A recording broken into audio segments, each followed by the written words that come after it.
Hello friends, welcome to Krishna automation.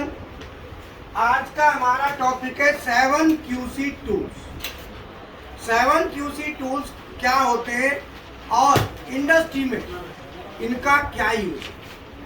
ठीक है, तो मैं स्टार्ट करता हूं 7QC टूल्स। तो पहले हम लेते हैं डेफिनेशन। नोट करें सभी स्टूडेंट, कॉपी खोल लो। सबसे पहले हम डेफिनेशन की स्टडी करें। 7QC tools are graphical techniques.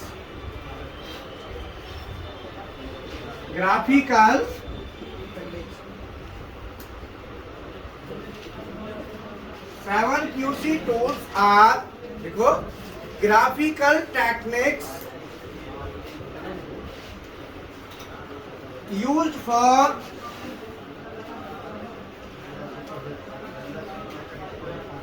data collection,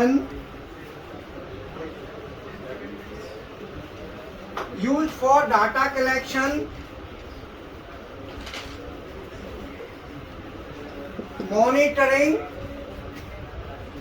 analyzing,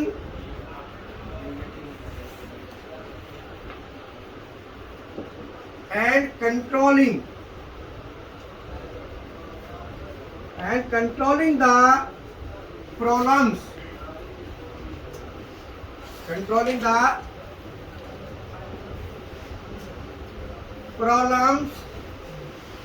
related to quality.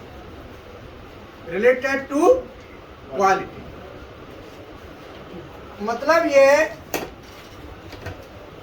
7QC tool जो होते हैं वो ग्राफिकल टेक्निक्स होती है, उनमें ग्राफ बनते हैं, टेबल बनते हैं, तो इसीलिए उनको कहते हैं ग्राफिकल टेक्निक्स। और जिनका यूज हम डाटा कलेक्शन के लिए, मॉनिटरिंग के लिए, एनालाइज करने के लिए और कंट्रोल करने के लिए हम यूज करते हैं। और किस चीज के लिए? प्रॉब्लम्स। और प्रॉब्लम्स कौन सी? क्वालिटी से रिलेटेड। अब क्वालिटी से रिलेटेड प्रॉब्लम कौन सी होती है? जब हम प्रोडक्शन करते हैं तो प्रोडक्शन में हमें साइज मेंटेन करना होता है, तो साइज में जो वेरिएशन आता है उसे कंट्रोल करके रखना है, वेरिएशन ना आए।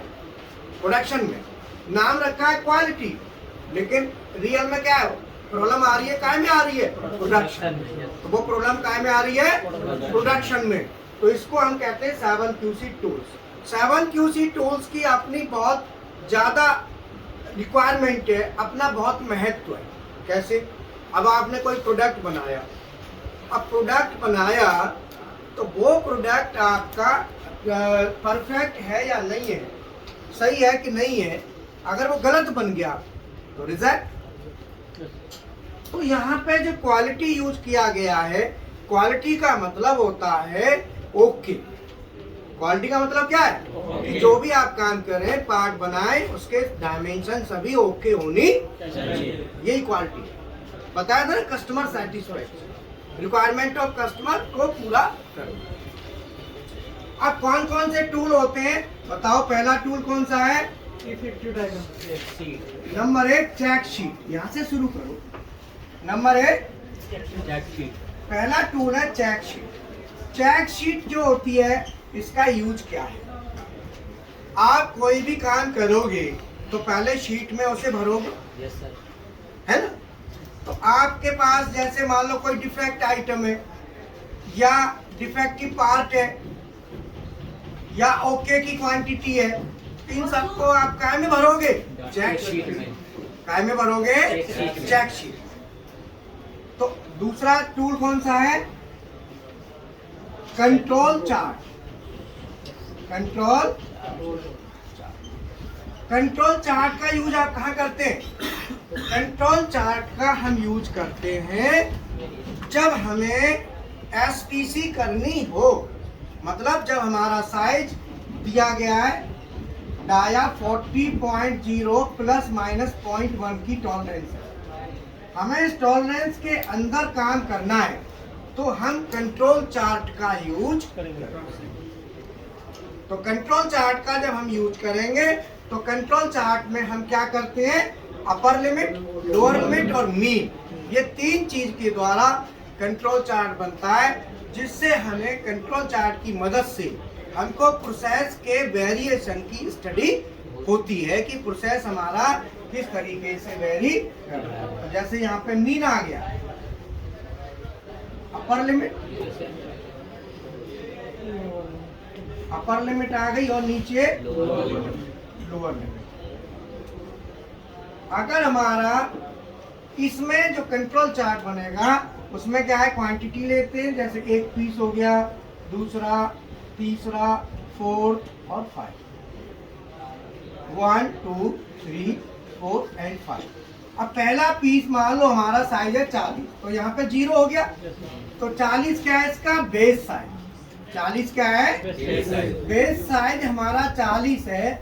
इस 40 पे प्लस माइनस 0.1 है, तो यहाँ पे प्लस का 0.1 और नीचे माइनस का 0.1। ये टॉलरेंस हो गई, ऊपर 0.1 और नीचे भी 0.1। तो इसके 5 सेक्शन बनाओ, 1 2 3 4 5, 1 2 3 4 5। तो पहला 0.1 के 5 हिस्से कर दो, तो 0.02 0.04 0.06 0.08 0.02 0.04 0.06 0.08 और 0.1 माइनस में, और वो 0.1, और ये क्या है बेस साइज। ये क्या है मीन से ऊपर और मीन से नीचे। अब मीन हमारा मान लो हमारे पास पीस है, पहला पीस हमने जब प्रोडक्शन में पहला पीस बनाया उसका साइज आया 40.04। क्या आया 40 mm 40 माइक्रोन। तो 40 माइक्रोन कहाँ रहा है, तो पहला पीस कौन सा है, तो ये क्या है हमारे पीस है, ये क्या है, और ये इसका जो भी वैल्यू है ये क्या है। तो पीस और वैल्यू के बीच में एक हम चार्ट तैयार करेंगे, ठीक है। पहला पीस 40.04, तो 40.04 का मतलब यहाँ है, तो ये पहला पीस आपका यहाँ पहला पीस है, नहीं देखो यहाँ देखो पहला पीस है। दूसरा पीस हमारा सेकंड 40.02, तो दूसरा पीस हमारा कहाँ गया 02, ये इसके सामने यहाँ दूसरा पीस है ना। दूसरे पीस को हमें शो करना है, जहां पे भी ये मैच खाता है वहीं पे डॉट लगा, आपने डॉट लगा दिया। तीसरा piece first second third piece आपने लिया, वो हमारा 39.98 980 माइक्रो। कितना 980। तो 980 का मतलब कितना हुआ, 40 में से कितने माइक्रोन कम हुआ 20, तो 20 माइक्रोन ये, तो ये माइनस में 20 हो गया ना, माइनस में 20 माइक्रोन, तो माइनस का 20 का मतलब ये आपका यहाँ आ गया।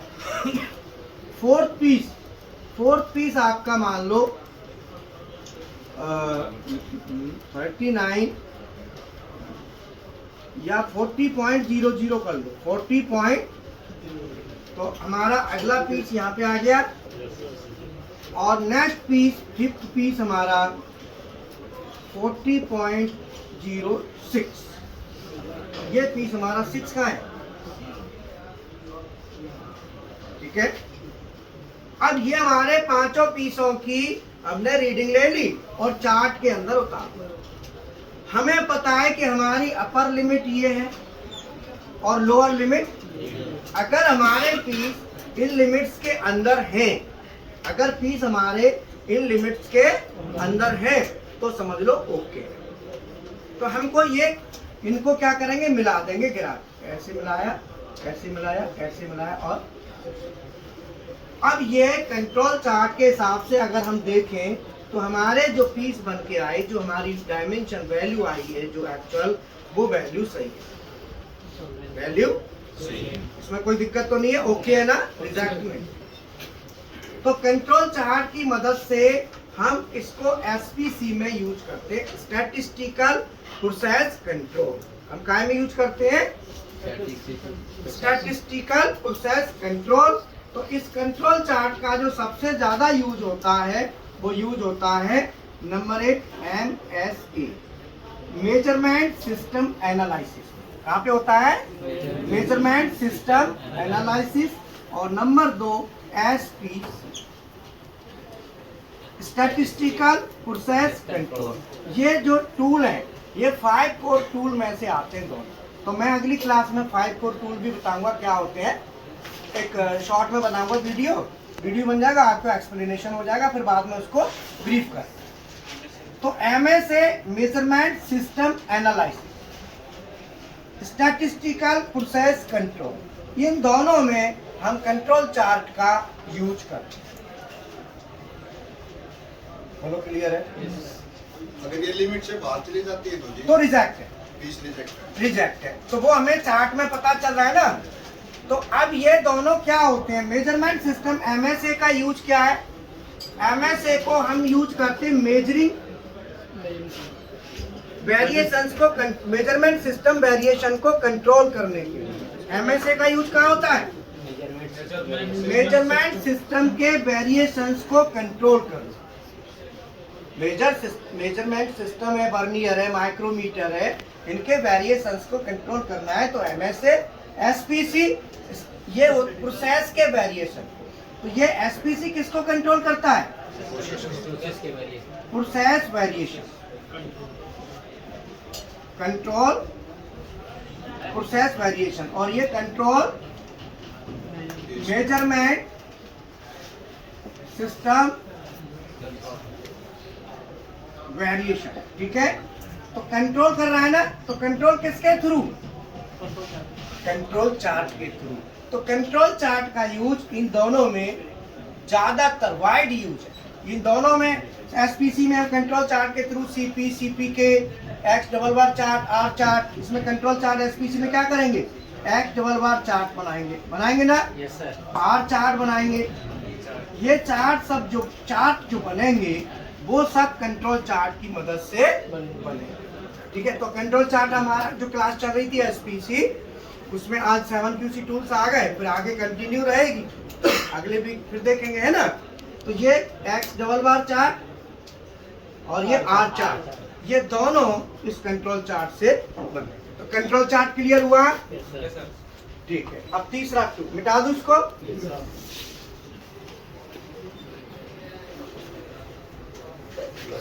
अगर आप केवल, मैं आपको बता दूं कि आपने जैसे CNC प्रोग्रामिंग आपको आती है, लेकिन उसका जब यूज इंडस्ट्री में करोगे तो भैया आपको कुछ चीज ऐसी हैं जिनका ज्ञान होना जरूरी है, क्योंकि वहां पे जब जाएंगे प्रोसेस वेरिएशन कंट्रोल कैसे करोगे, ये सब चीज भी मैटर करेंगे। ठीक है ना। तीसरा टूल बताओ, नंबर 3,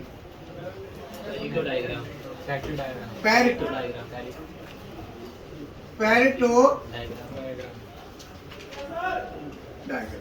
पहले मैं लिख देता हूँ, पूरे सभी टूल लिख देता हूँ, फिर एक एक करके एक्सप्लेन करेंगे। तो number 1 check sheet, number 1, number 2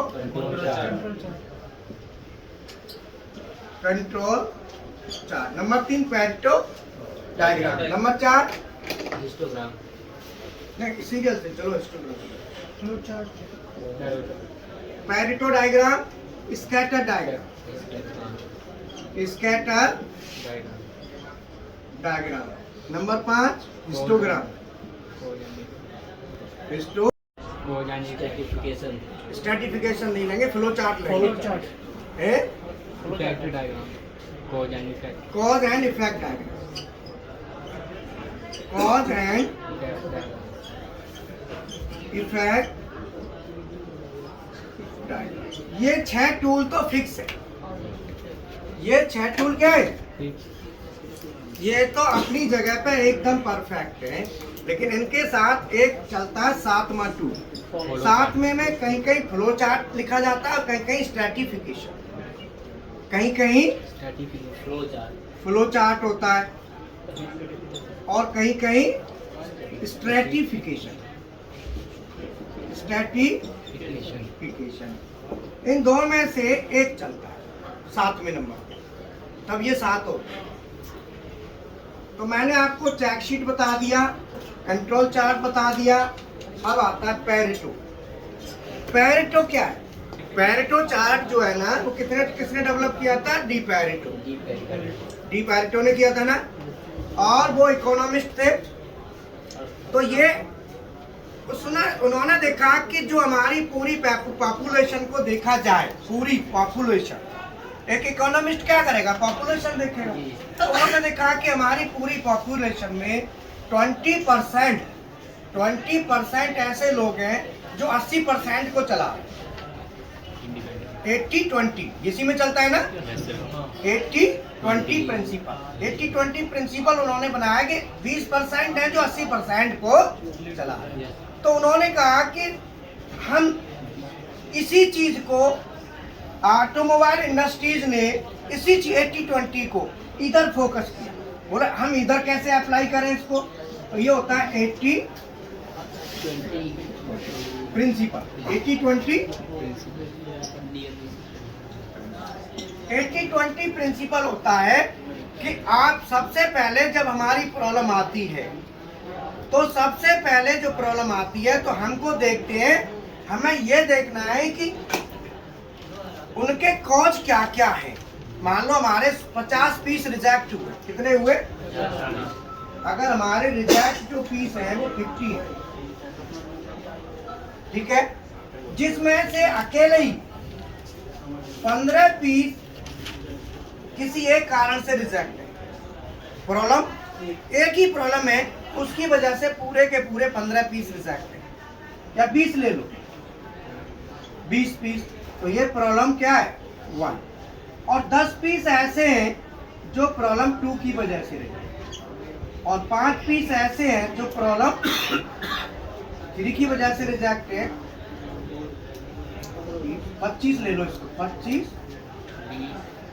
और 15 40 और 5 45, और 3 पीस ऐसे हैं जो प्रॉब्लम 4 की वजह से रिजेक्ट हैं, और 2 पीस ऐसे हैं जो प्रॉब्लम 5 की वजह से। अब आप ये बताओ कि आपको सबसे पहले किस प्रॉब्लम को शॉर्ट आउट करना है? अगर आप इसे करने लगे तो इससे क्या फायदा होना? 2 ही पीस रिजेक्ट तो हुए। तो सबसे पहले आपको कौन सी प्रॉब्लम दूर करनी है? 1। ये प्रिंसिपल यही बताता है। इस प्रिंसिपल का ये कहना है कि पूरे कोई भी क्वांटिटी आप लो, अगर उसके डिस्ट्रीब्यूट करो, तो अगर आप उसे डिस्ट्रीब्यूट करोगे तो ये देखोगे कि ज्यादातर क्वांटिटी, ज्यादा परसेंटेज देखा कि 80% ऐसी क्वांटिटी है जिसके कॉज 1-2 ही होते हैं। समझ में आया? तो उन्होंने कहा कि सबसे पहले अटैक करना है तो उसको करना है जिसके कारण ज्यादा से ज्यादा मटेरियल रिजेक्ट हुआ है। जिसके कारण ज्यादा से ज्यादा मटेरियल रिजेक्ट हुआ है उसे कहते हैं हम पेरेटो। ठीक है, अगला क्या है? Scatter diagram. अब बताओ स्कैटर डायग्राम क्या है? स्कैटर डायग्राम क्या देता है हमको? किसी भी वेरिएबल, एक जो वेरिएबल्स होते हैं, जो पैरामीटर्स होते हैं, वेरिएबल्स होते हैं, उनमें रिलेशन क्रिएट कराता है। क्या कराता है? जैसे मान लो आपने आर ई वैल्यू जो आपकी होती है वो उसका रिलेशन आपने देखना है। जैसे मान लो फीड का फॉर्मूला क्या है? √RE × R8 × 8 divided by. अब आपने क्या करना है कि मान लो आपने एक को कांस्टेंट कर दिया, किसको? RE को कर दिया, है ना? तो RE = कांस्टेंट। कांस्टेंट का मतलब आपने फिक्स ले ली। ये क्या है? RE क्या है? Inside note radius. ये क्या है? Inside note. ये आपने फिक्स कर दी। कितनी कर दी? 0.8। ज्यादातर 0.8 लेते हो। अब आपके फॉर्मूला जो नोज रेडियस है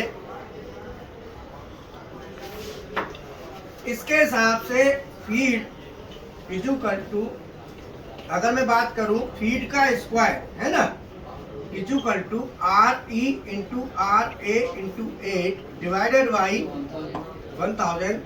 अगर मैं बात करूं RA बराबर feed square into 1000 divided by RE into 8। अब RE क्या है यहाँ पे, 0.8 RE कांस्टेंट, तो RA is proportional to feed. ये रिलेशन आ गया। जी जी तो ये रिलेशन हम कहाँ पे लाएंगे, स्कैटर डायग्राम ऐसे रिलेशंस को हम स्कैटर डायग्राम में स्टडी करेंगे। तो स्कैटर डायग्राम में जब हम इसकी स्टडी करेंगे तो स्कैटर डायग्राम में एक होता है पॉजिटिव रिलेशन, एक होता है नेगेटिव रिलेशन, और एक होता है जिसमें कोई रिलेशन नहीं, जैसे न्यूट्रल। तो स्कैटर डायग्राम जो बनता है वो पहला बनता है पॉजिटिव रिलेशन। ये किन्हीं भी पैरामीटर्स वेरिएबल्स के बीच में रिलेशन क्रिएट करता है। नंबर 2 नेगेटिव रिलेशन, और नंबर 3 नो रिलेशन। उसमें वेरिएबल्स के बीच में कोई रिलेशन नहीं। तो इसको हम क्या करते हैं, जैसे यहाँ पे डालते हैं, जैसे ये क्या है, ये क्या है, प्रोपोर्शनल। बोलो ये क्या है, प्रोपोर्शनल है ना। मान लो ये x है और ये y, so y is the function of x, है ना, यही है ना। Yes sir. अब इसमें क्या रिलेशन क्रिएट हुआ, प्रोपोर्शनल। अगर आप x की वैल्यू बढ़ाओगे तो y की वैल्यू, इसे कहते हैं पॉजिटिव रिलेशन। क्या है ये, पॉजिटिव, क्या है ये, पॉजिटिव। बोलो वैल्यू बढ़ रही है। Yes sir. एक होता है नेगेटिव रिलेशन। नेगेटिव रिलेशन में क्या होता है, इस तरीके से, अगर एक बढ़ रहा है, ये मान लो x है और ये y है, अगर इसकी वैल्यू बढ़ रही है, अगर मान लो इसकी वैल्यू, x की वैल्यू बढ़ रही है, तो देखो यहाँ पे ले लो, यहाँ पे y इतना है, x इतना है, यहाँ पे क्या हुआ, x बढ़ा लेकिन y, यहाँ पे x बढ़ा y और घटा। बोलो तो यहाँ पे कौन सा रिलेशन आ रहा है, नेगेटिव रिलेशन। यहाँ पे क्या है, और ये नेगेटिव रिलेशन। सेकंड नंबर वो क्या है, फर्स्ट। तो ये हमें रिलेशन से क्या फायदा मिलता है, हमको ये फायदा मिलता है कि एक पैरामीटर से दूसरे पैरामीटर पे क्या इफेक्ट होगा। जैसे मैंने RA और X का RE का बताया कि अगर हम RA फीड को कांस्टेंट कर दें, क्या कर दें, अगर हम RE की वैल्यू बढ़ाएंगे तो RA की वैल्यू घटेगा, नोज रेडियस बढ़ाओगे तो RA घटेगा। तो उसमें कौन सा रिलेशन काम करेगा, नेगेटिव रिलेशन। बोलो नेगेटिव रिलेशन करेगा ना। तो इस तरीके से हम पहले से ही स्कैटर डायग्राम की स्टडी करके रखते हैं। ये हमारी प्रॉब्लम आए उससे पहले स्टडी होती है, प्रॉब्लम आने पे नहीं, ये पहले से ही स्टडी किया करके हमको रखना होता है। हमको पैरामीटर्स की स्टडी करनी होती है। अगर हम फीड बढ़ाएंगे तो RPM, फीड बढ़ाएंगे तो सरफेस फिनिश पर क्या इफेक्ट पड़ेगा, अगर हम RPM बढ़ाएंगे तो सरफेस फिनिश पर क्या इफेक्ट, अब अगर हम डेप्थ ऑफ कट बढ़ाएंगे तो सरफेस फिनिश पर क्या इफेक्ट पड़ेगा। बोलो अगर डेप्थ बढ़ाते हो, डेप्थ ऑफ कट, तो सरफेस फिनिश आपकी क्या होगी, डाउन जाएगी। बोलो अगर आप डेप्थ ऑफ कट इंक्रीज करते हो तो सरफेस फिनिश पर क्या इफेक्ट आएगा, सरफेस फिनिश कम होगी ना, RA वैल्यू बढ़ेगी। Yes sir. अगर डेप्थ ऑफ कट को आप इंक्रीज करते हो तो RA क्या होगा, RA भी इंक्रीज होगा। तो इसमें कौन सा रिलेशन क्रिएट हुआ, पॉजिटिव रिलेशन। ये बना के पहले रखे जाते हैं, स्टडी करी जाती है। ये सब स्टडी के लिए होता है स्कैटर। अगला आता है हिस्टोग्राम।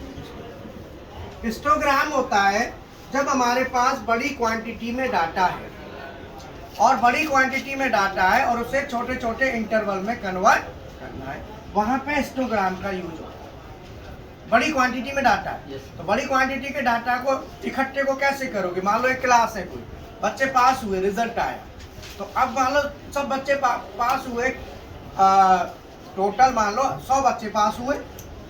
अब 100 बच्चे पास हुए तो ये देखना होता है ना कि भाई कितने कितने नंबर से कितने बच्चे पास हुए। तो आप क्या करेंगे, उसके लिए छोटे छोटे इंटरवल बना लेंगे कि 60% से 70% वाले क्या करेंगे आप, कि ऐसे स्टूडेंट जिनकी परसेंटेज 90 से 100 है, 80 से 90, 70 से 80, 60 से 70, है ना, 50 से 60 और 40 से 50।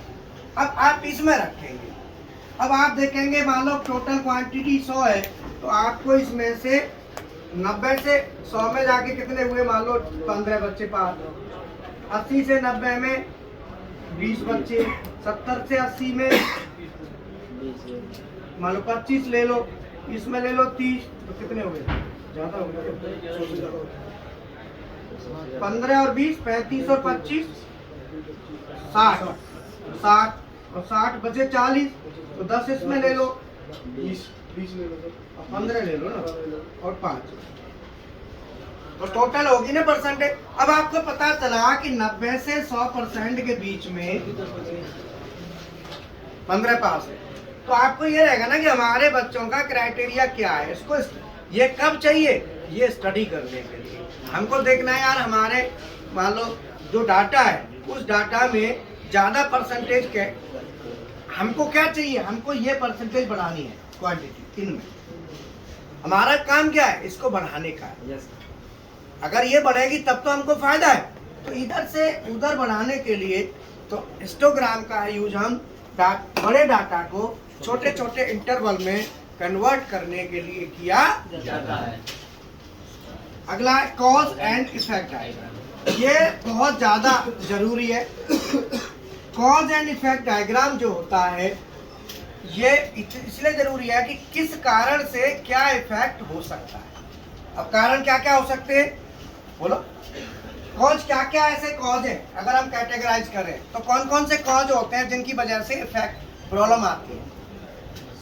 मान लो आपका भी पीस जो है ना रिजेक्ट हो गया, पीस क्या हुआ, रिजेक्ट हुआ, और वो रिजेक्ट हुआ तो किस वजह से हुआ, उसके कितने कारण हो सकते हैं। तो पॉसिबल कॉज है, क्या कहेंगे इसको, मेन पॉसिबल कॉज है। मेन पॉसिबल कॉजेस जो होते हैं वो मुख्य कॉजेस माने गए। मान लो पीस रिजेक्ट हुआ तो उसके मुख्य कारण क्या क्या होंगे, मुख्य मेन या तो ऑपरेटर के कारण होगा, या मशीन के कारण होगा, या मटेरियल के कारण होगा, या मेजरमेंट के कारण होगा, या मेथड के कारण होगा। तो पॉसिबल कॉजेस कितने हुए, number 1 man, number 2 machine, number 3 material, number 4 measurement, और नंबर 5 मेथड। मेथड ही ठीक नहीं है। अब आप कहेंगे कि इसमें मैन का क्या रोल है, मैन का तो पूरा रोल है, पीस लगाई गलती लगा दी, बोलो, तो मैन का तो पूरा रोल है। मशीन क्या भी रोल है, मशीन में मान लो प्ले आ रही है, सिलाई बियरिंग घिस गए तो हमारा साइज तो खराब आएगा ना। टूल भी इसी में आ जाता है, मशीन के साथ टूलिंग आ जाती है ना। मटेरियल, अगर आपका जो मटेरियल है वर्कपीस का, कहीं कहीं हार्डनेस में प्रॉब्लम है, कहीं कहीं ज्यादा हार्ड है, ज्यादा हार्ड होगा तो टूल को झटक देगा, है ना।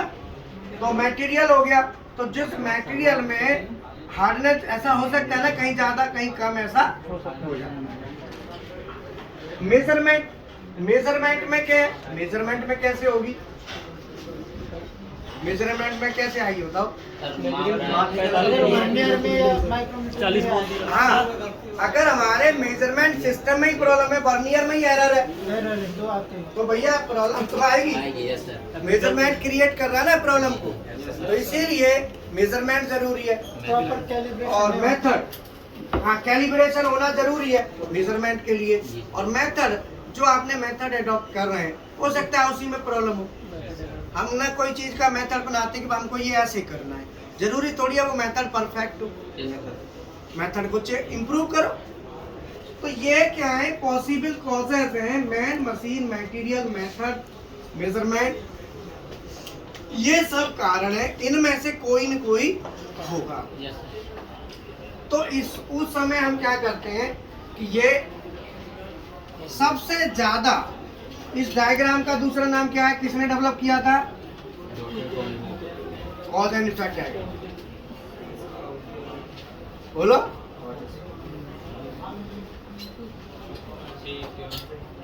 इशिकावा, ये मेन है, ये दो मेन है। देखो, डी पैरेटो ने ये किया था, और कॉज एंड इफेक्ट डायग्राम ये प्रोफेसर इशिकावा उन्होंने डेवलप, ये सबसे इम्पोर्टेंट है। इसको फिशबोन डायग्राम भी कहते हैं। हाँ, फिशबोन डायग्राम भी बोलते हैं, बिल्कुल। फिशबोन डायग्राम, क्योंकि फिशबोन डायग्राम इसीलिए बोलते हैं कि एक मछली की तरह से वो निकलते हैं इसके, है ना, तो इसलिए फिशबोन डायग्राम भी इसको बोला जाता है। अब आता है फ्लो चार्ट या स्ट्रेटिफिकेशन। तो फ्लो चार्ट और स्ट्रेटिफिकेशन जो होते हैं, इसमें से कहीं पे फ्लो चार्ट चलता है और कहीं पे स्ट्रेटिफिकेशन को कंसीडर किया जाता है। तो फ्लो चार्ट क्या होता है? फ्लो चार्ट वही है, कोई भी हमारा प्रोसेस हो रहा है तो उसका एक स्टार्ट से लेके एंड तक का सिस्टमेटिक होता है। तो प्रोसेस फ्लो डायग्राम भी कह सकते हैं। तो उसको प्रोसेस को एक फ्लो में स्टेप बाय स्टेप माइलस्टोन्स में करना, वो फ्लो चार्ट में आता है। तो ये ज्यादा इंपॉर्टेंट नहीं है, बट ये बाकी के जो ये इसका मैंने बताया, चेक शीट का काम क्या है? डाटा कलेक्शन, केवल data collection. Control chart control कर वेरिएशंस को कंट्रोल करने में काम आता है। पैरेटो ये हमारी प्रॉब्लम्स को सॉर्ट आउट करना है, तो प्रॉब्लम की प्रायोरिटी बताता है कि पहले किसको करना है, पहले कौन सी प्रॉब्लम को दूर करना है, वो पैरेटो बताएगा। Priority of problem, Pareto is the priority of problem. Scatter diagram ये हमारा रिलेशन क्रिएट करता है, रिलेशन बिटवीन वेरिएबल्स। पहले स्टडी करके रखो रिलेशन, किस वेरिएबल का क्या रिलेशन। हिस्टोग्राम ये हमारे बड़े डाटा को छोटे छोटे इंटरवल में डिवाइड करता है, हिस्टोग्राम। और कॉज एंड इफेक्ट डायग्राम ये हमारा कोई भी प्रॉब्लम आती है तो उसके पॉसिबल कॉजेज को 5 भागों में डिवाइड किया, मैन, मशीन, मटेरियल, मेथड और मेजरमेंट। कि कौन से फैक्टर के कारण, ये 5 फैक्टर है, क्या है ये मेन 5 फैक्टर्स भी मान लो, 5 फैक्टर। अब कोई ना कोई फैक्टर तो इसमें लगेगा भाई, किसी न किसी फैक्टर के कारण, तो फिर वो जिस फैक्टर के कारण है उसी को तो करोगे। अब पता चला प्रॉब्लम आ रही है, सब में लग जाओ। अब फैक्टर पता रहना कि कौन से फैक्टर के कारण है, तो आप उसको दूर करेंगे। तो ये सभी जो 7 QC टूल्स हैं, इन सभी टूल्स से अल्टीमेटली हमारा उद्देश्य क्या है कि हम जो पीस बना रहे हैं ओके बने। अब कोई टूल बनाने के बाद रिजेक्ट हो जाए तब काम आता है, कोई टूल रिजेक्ट होने से पहले ही रिजेक्ट ना हो उसमें काम आता है। जैसे कंट्रोल चार्ट है, इसका यूज रिजेक्ट ना होने के लिए है। बोलो। स्कैटर डायग्राम रिजेक्ट ना होने के लिए, बोलो। स्कैटर डायग्राम, कंट्रोल चार्ट और कॉज एंड इफेक्ट डायग्राम, इसकी स्टडी ये रिजेक्ट ना हो, ये प्रिवेंशन है, ये प्रिवेंशन टूल है। एक टूल, 2 टूल और 3 टूल। ये 3 टूल ऐसे हैं जो हमारे पहले से ही स्टडी करके, नहीं ये नहीं, ये और ये 2 टूल ऐसे हैं जो हमारे पहले ही स्टडी करके रखने, इनकी स्टडी प्रॉब्लम आए ना आए, इनकी स्टडी हमारे पास होनी चाहिए मजबूत। कंट्रोल चार्ट जब हम प्रोसेस चला रहे हैं उस समय, ये ड्यूरिंग प्रोसेस, ये तो पहले से ही तैयार रखो। प्रोसेस एक तरफ चल रहा है, ये प्रोसेस से डायरेक्ट रिलेशन में, बट ये प्रोसेस के साथ डायरेक्ट रिलेशन में नहीं है, बट ये हमारे प्रॉब्लम सॉल्विंग में मदद करेंगे। क्या करेंगे? प्रॉब्लम सॉल्विंग में हेल्प करेंगे, और प्रॉब्लम ना कोई भी पैरामीटर उनके हमारा ज्ञान बढ़ाएंगे। दोनों क्या करेंगे? हमारा माइंड को डेवलप करेंगे। ठीक है ना? माइंड को हमारा क्या करेंगे? डेवलप, हमारी स्किल को डेवलप करेंगे। तो ये स्किल डेवलपमेंट के टूल हैं दोनों, ये दोनों। ये हमारी जो स्किल है, प्रॉब्लम सॉल्विंग की स्किल है, उसको डेवलप करने के काम आते हैं दोनों। क्यों? और ये प्रोसेस के टाइम पे काम आता है चेकशीट डाटा कलेक्शन। तो मैंने आपको बता दिया। और प्रॉब्लम जब आ जाए तो प्रॉब्लम जो रिजेक्शन हो गया, फिर देखते हैं यार रिजेक्शन के कारण क्या क्या है, फिर उसको प्रायोरिटी देनी है, किस कारण को पहले अटैक करना है उसको, ये तब उसका काम है। बोलो। तो अब आप समराइज कर लो। चेकशीट डाटा कलेक्शन का है, कंट्रोल चार्ट प्रोसेस के समय, पैरेटो प्रॉब्लम आने के बाद प्रायोरिटी ठीक करने की priority, scatter diagram skill development, ये हमारी स्किल को डेवलप करेगा। हिस्टोग्राम, ये डाटा, बड़े डाटा को छोटे में कन्वर्ट करना है। कॉज एंड इफेक्ट डायग्राम, ये भी स्किल को डेवलप करेगा। और फ्लो चार्ट, जो फ्लो में प्रोसेस को करने के लिए, ये हमारे 7 टूल हो गए। अल्टीमेटली 7 QC टूल्स को समराइज किया। 7 QC टूल्स मीन्स क्या हुआ? वही हमारा जो हम जो CNC प्रोग्रामिंग कर रहे हैं, तो इसका डायरेक्ट रिलेशन किससे है? CNC programming. अगर हम पार्ट बना रहे हैं, प्रोडक्शन दे रहे हैं, और हमें प्रॉब्लम आ रही है, पीस चमक रहा है, चमकने से मतलब नहीं है, पीस को टॉलरेंस के अंदर होना चाहिए। जैसे देखो हमारा ये पीस है, अब इस पीस में और इस पीस में अंतर देखो, इधर लाओ। ये पीस जो बनाया गया है, ये यहाँ पे ड्राइंग में टेपर नहीं है, बट यहाँ पे टेपर आया है। देखो ये जो टेपर आया है, इस टेपर आने का कारण है कि इसमें DNMG टूल चला है। ड्राइंग में ये टेपर नहीं है, बट ये टेपर टूल के कारण आया है। ठीक है? क्योंकि DNMG टूल से चला है, तो DNMG टूल ने इसको काट दिया, साइड ने काट के टेपर दे दिया। ये टूल देखो, ये टूल पूरी गुलाई दी है, ये VNMG टूल से है। तो VNMG टूल ने क्या है? पूरी गुलाई इसको दे दी। तो चूँकि टूल यहाँ पे, तो ये पूरी गुलाई है, जबकि इसमें टेपर है। देखो दोनों को देखो, है ना? इसका कारण क्या है? यही चीज़ें हमारी सॉल्यूशन। तो कौन सा टूल चलाएंगे, किस टूल से कैसे होगा, इन सब के लिए हमारे 7 QC जो टूल्स हैं, ये टूल कोई प्रैक्टिकली टूल नहीं है। आप कहोगे कि ये कोई पकड़ने वाले टूल है ना, ये हाथ में आने वाले टूल नहीं है। ये दिमाग में प्रॉब्लम सॉल्व करने के लिए सपोर्टर है, तो इनको भी टूल बोला जाता है। टूल किसे कहते हैं? जो कोई काम करे। तो ये भी हमारे लिए मदद कर रहे हैं, तो ये भी टूल है, इनका नाम भी टूल है। ठीक है? अगर आप CNC सीखते हैं और CNC के साथ क्वालिटी कंट्रोल में कम से कम 7 QC tools, SPC, MSA, PPAP, FMEA, APQP, इतना नॉलेज, ये 5 कोर टूल्स हैं, 7 QC और 5 कोर। 5 कोर कौन से हैं? 5 कोर में आते हैं SPC, MSA, APQP, PPAP और FMEA। इतना आपको 5 कोर टूल की नॉलेज और 7 QC टूल्स, इतना नॉलेज जरूरी है।